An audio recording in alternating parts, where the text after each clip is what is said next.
많아요. 그러면서 그분이 쓴 책 중에 또 하나 꼭 보고 싶은 게 있어요. 전라도 사람이라는 책을 썼어요. 저는 해보려고 해요. 그 책 좀 한번 제가 읽어보고 싶어요. 솔직한데 전라도 사람이라는 책을 한번 읽어보고 싶다. 바로 그런 얘기거든요. 그런데 예수님의 제자 수제자 베드로가 받은 은혜, 물론 각자 바울이 받은 은혜가 다르고 이 목사님 받은 은혜가 다르고 제가 받은 은혜가 달라요. 그러나 예수님의 수제자였던 베드로가 받은 은혜가 뭐냐 말이에요. 베드로가 받은 은혜는 사도행전 10장 1절부터 22, 3절까지 있는 말씀을 읽어보면 첫째가 베드로는 기도하는 은혜를 받았습니다. 여러분들 기도하면 하늘문이 열려집니다. 아멘. 기도하면 주님의 음성이 들려옵니다. 아멘. 기도하면 신령한 은혜를 받습니다. 저는 베드로가 받은 은혜 우리도 받아야 돼요. 기도하는 은혜가 임하기를 주의 이름으로 축원합니다. 아멘. 두 번째 깨닫는 은혜, 베드로가 받은 은혜예요. 세 번째 베드로가 받은 은혜는 복음 전하는 은혜예요. 베드로가 하루아침에 복음을 전할 때 몇 명이에요?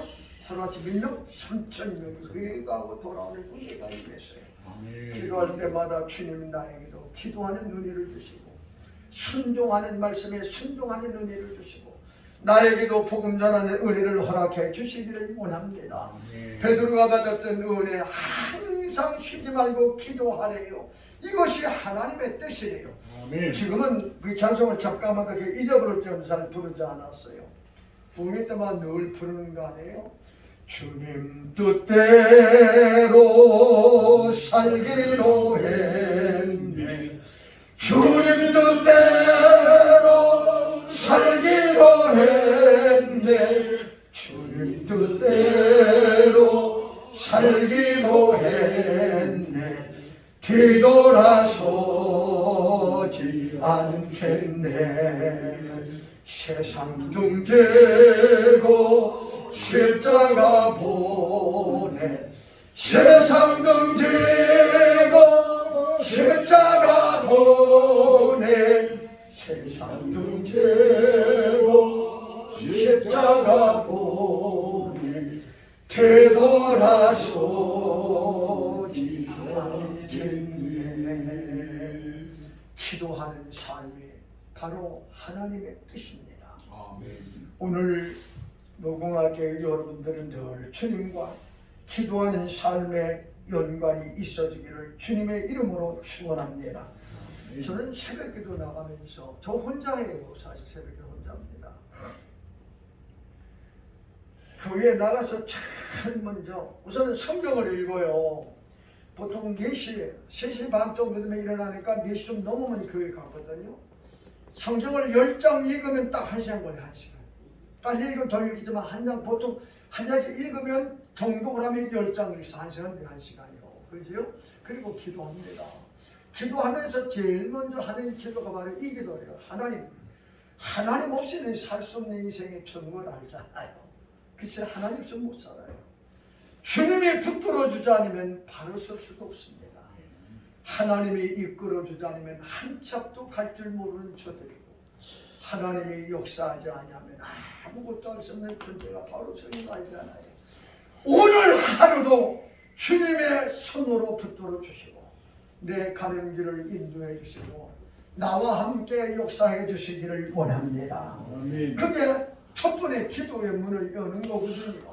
우리 평생 다 가도 내일 기독교 100주년 기념회관에서 3개 부흥단체가 모여가지고 막년을 한다고 한마디면서 한 해 송년 파티를 한다고 그러면서 저더러 1시간 코로나 때문에 이루어졌던 코로나와 부흥에 대해서 얘기를 해달라고 굉장히 어려운 문제예요. 그래서 내가 안 한다고 그랬어요. 훌륭한 분들 다 많은데 다 하래. 그래도 목사처럼 열심히 뛰는 사람이 어딨냐 지금 해보니까 그것도 틀린 말 아닌 것 같아요.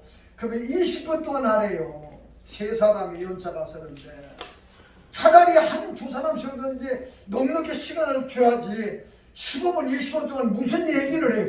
그죠? 하다 보면 다 끝나는데 말이에요. 한다고 그랬어요. 그러면서 본론과 서론과 결론을 지하잖아요. 다 목사님 다 부부사들인데 말이에요. 이 사람들에게 무슨 말을 전할까? 코로나 때문에 인해서 제 나름대로 이미 다 설교를 준비했어요. 그래서 20분 안에 끝나라니까 15분에 끝나야 돼요. 20분 지나면 안 돼요. 열심을 해보니까 한 10분 지나면 돼요. 10분 정도 지나면 되겠어요. 찬송만 까만. 그때 내가 부를 찬송은 주님 뜻대로 마지막 그거 부르고, 저는 빌립보 3장 3절을 진짜 좋아하거든요. 할례당은 첫째는 부흥이는 아까 목사 잠깐 얘기했지만 부흥을 왜 합니까? 부흥이 이제 끝났다고 또 뭐 그런 얘기 안 해요. 부흥을 통해 하나님의 기독교에서 새로운 역사를. 저는 부흥을 딱 세 가지로 얘기합니다. 첫째는 부흥이 하는 이유는 식어진 가슴에 불을 붙여라. 성도들에게 열심만 이렇게 뜨거운 열정을 불을 일으키면 돼요. 아멘. 두 번째, 담임 목사 위상 높여줘야 돼요. 그래서 갈라디아서에 보면은 사도 바울이 뭐라고 해? 갈라디아 교인들 향해서 자, 하나님의 천사처럼 예수 그리스도처럼 나를 영접하고 환영해 줬더라. 이야, 갈라디아 교인들은요 사도 바울을 하나님의 천사처럼 예수 그리스도를 영접했대요. 담임 목사의 위상이 높아지면 그 말이 먹혀 들어간다는 아니라 보리가 있게 말이거든요. 아멘. 여러분들 보리가 떨어지고 나면 아무리 천사인데도 그 말이 먹혀 들어가지 않나요? 그리고 은혜와 은사는 하나님이 주시는 거지 인간이 주는 게 아니거든요. 부흥이는 식어진 가슴에 열정을 불러일으키고 담임 목사 의상만 높여주고 그 다음에는 하나님의 은혜와 은사를 주시는 하나님의 역사하는 거예요. 아멘. 그러면 끝나는 거예요. 그러면 성령으로 봉사하고 예수 그리스도만을 자랑하고 세상의 그 어느 것보다도 하나님의 능력 힘입어 일하고 살아가는 것이 부흥사의 삶이 아닌가. 짤막하지만 아멘. 나는 우리 노궁학교의 여러분들 모두가 다 한평생 살아간 동안 성령으로 봉사하시기 바랍니다. 아멘. 예수 그리스도만을 자랑하시기 바랍니다. 아멘. 세상의 그 어느 것보다 하나님의 능력 힘입어 살아가는 목사님들 성도가 되기를 주의 이름으로 축원합니다. 아멘. 마지막 세 번째 하나님의 뜻은 범사에 감사해라. 이는 그리스도 예수 안에서 너희를 향한 하나님의 뜻이라고 분명히 말씀하고 계시거든요. 감사의 삶은 하나님의 뜻입니다. 아멘. 감사할 조건, 감사를 찾아보면 너무나 많아요. 기쁨은 만들어야 되고 기도는 쉬지 말아야 되고 감사는 찾아보면 전체가 감사한 거죠. 예수 믿고 구원받은 거 감사하잖아요. 건강 주신 거 감사하잖아요. 가족과 이웃과 더불어 살게 하신 은혜 감사하잖아요. 아멘. 얼마나 감사한지. 감사는 보다 큰 감사. 찾아보면 다 감사해요. 아멘. 옆 사람에게 한번 인사합시다. 오늘 옆 사람 보고 한번 해봐요. 그러니까 둘씩 하는 게 좋아요. 자, 오늘 살아있는 것도 감사하지요. 감사합시다. 왜 안 그래요? 아멘. 찾아보면 정말 감사한 것뿐이야. 아멘. 원망이 왜 생겨요? 얼마나 열악한 환경에 산 사람들이 많은데 우리는요 진짜 감사해도 못 갚을 은혜를 입고 사는 나와 여러분인 걸 믿으시기를 바랍니다. 아멘. 그래서 시편 50편 23절에 감사의 제사를 드리는 자가 나를 영화롭게 하느니라. 아멘. 감사의 제사를 드리는 자가 하나님을 영화롭게 하는 자래요. 감사는 보다 큰 감사를 만들어 놓고 원망과 불평은 계속 원망과 짜증한 일만 생기는 거예요. 항상 기뻐해라. 쉬지 말고 기도해라. 범사에 감사해라. 이는 그리스도 예수 안에서 너희를 향한 하나님의 뜻이니라. 아멘. 기도하시겠습니다.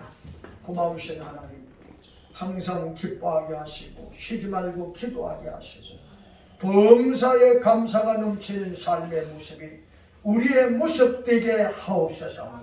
이것이 하나님의 뜻이라고 그랬사오니 하나님의 뜻대로 사는 기쁨의 생활이요 기도의 생활이요 범사에 감사가 넘치는 삶이 우리의 모습 되게 하옵소서.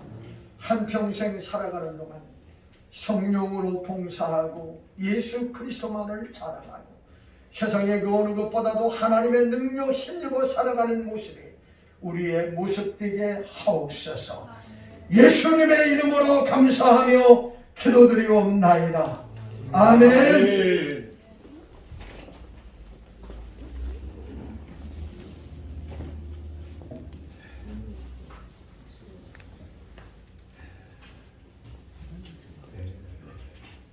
귀하신 말씀을 통해서 우리에게 다시 한번 자아를 성찰하게 하시고 하나님의 음성을 참으로 들으며 우리를 향하신 하나님의 뜻을 다시 깨우쳐 주셔서 감사합니다.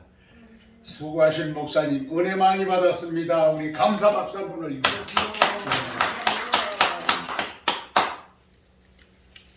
이제 우리 찬송가 54장 올리면서 준비하신 예물을 봉헌하도록 하겠습니다.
드려진 예물 위해서 우리 함께 기도하시고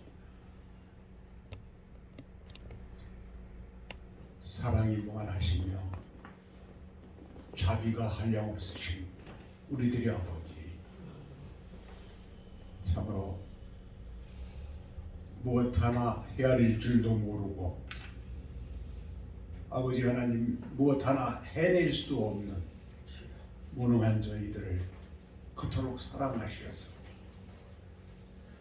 예수 그리스도의 은혜를 통하여 구원을 베푸시고 하나님의 그 무한하신 은혜와 사랑을 통하여 이 세상에서 빛과 소금의 역할을 감당하면서 살아갈 수 있도록 우리를 품어주시고 안아주시는 은혜 앞에 감사를 드립니다. 오늘도 이 무궁화 교회에서 주일을 성수하며 말씀 속에 현현하셔서 우리를 만들어 주시고 깨우쳐 주시고 붙들어 주시고 인도하시는 것을 감사를 드립니다. 작은 정성이지만 우리의 마음과 뜻을 다하여 귀한 물질을 하나님 앞에 드리오니 받으시는 여호와의 능력의 오른손으로 무궁화 교회와 저들 각자의 삶 속에서와 가정과 자녀와 범사와 후대 위에 영원토록 하나님의 은혜가 넘치게 하시고 하나님의 축복으로 많은 이웃에게 귀한 영향력을 끼치는 가문이 되게 하여 주시옵소서. 귀한 물질 쓰이는 곳마다 예수 그리스도의 향기를 나타내어 주시고 더욱 많이 드릴 수 있도록 더욱 풍성함으로 인도하여 주시옵소서. 늘상 함께 하실 줄 믿사옵고 예수님 거룩하신 이름으로 감사하고 기도하옵나이다. 아멘. 아멘.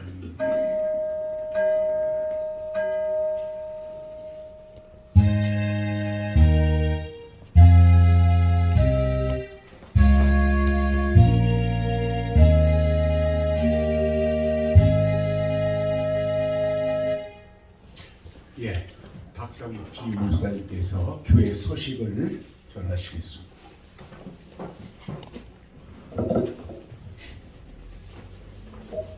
저는 20대 중반 되어서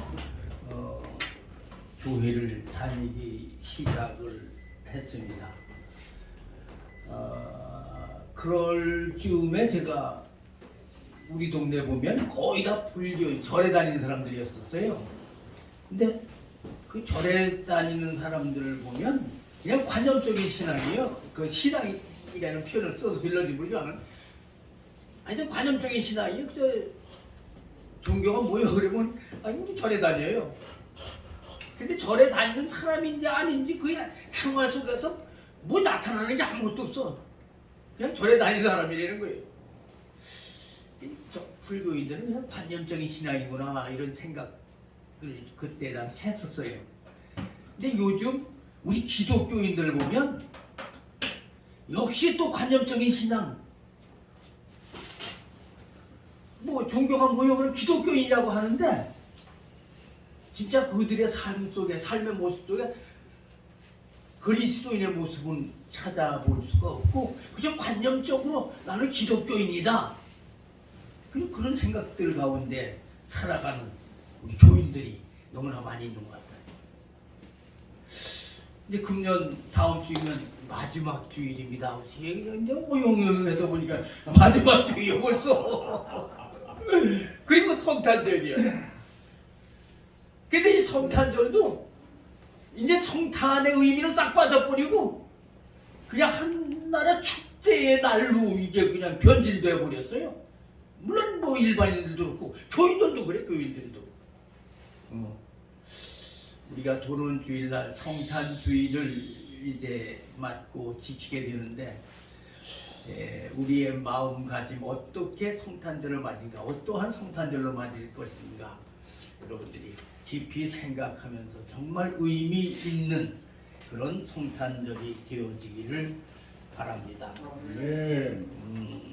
다른 것 그 주보 참고하시는데 특별히 이 다음 주일은 이 성경 특강 오명순 사모님의 성경 강좌 성탄 주일날이라서 좀 여유를 가지고 시간 여유 있게 푸짐하게 또 그리고 조금 일찍 들어와서 가정에서도 또 이렇게 좀 기쁜 가운데 맞으시라고